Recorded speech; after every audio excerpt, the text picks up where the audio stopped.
One is the US credit scoring system, just as a whole, and thoughts around like how does that come into the age that we live in now, where probably a lot of information is left out and is not optimally scored. Let's say that's one, and then the second one is.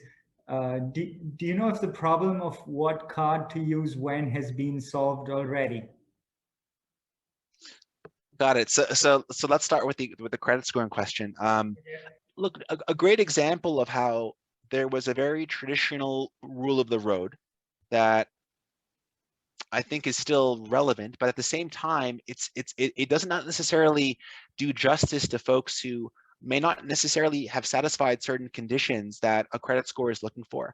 So when I think about open banking again, Siraj, a great example of where open banking allows a data exchange and allows different I guess considerations to be thought through for the first time so that that credit score can be much more well-rounded. I think companies in that space now have an opportunity to open the doors and think more about some other pieces of data that were not previously possible.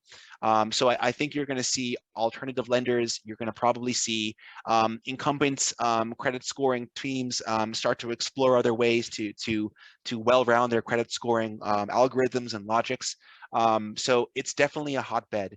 And you might even see lenders who are really, exclusively using unique data elements and unique pieces of data that are not part of your necessarily your history with a bank. Maybe it is examples of repayments for a recurring billing. Maybe it is a character score.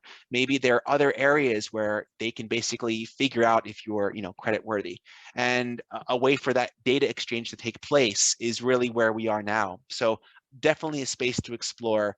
And consumers, they vote with their dollars, right? So I think you're going to see a lot of that turn into a very lucrative and rich space, and you can't afford not to explore that space soon.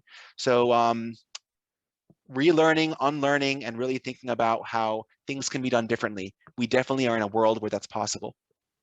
Now, to the question on like when to use what card, interesting question. I mean, we're spoiled with choices, right? I think there are definitely some services out there that might be able to make recommendations. It's all about, if you think you can create algorithms that relate a value proposition to context.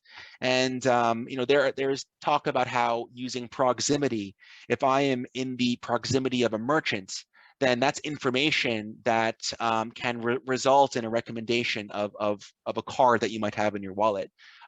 That's possible now, right? These are all things where you can make those data correlations.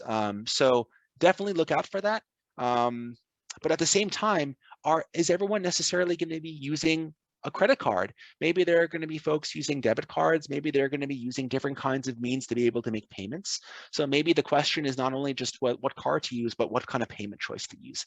And yeah, I think we all need to be prepared for that. But it's possible now. That's the cool thing, is it's possible now. So be curious and think about it and solve problems like that. Cool. Very cool.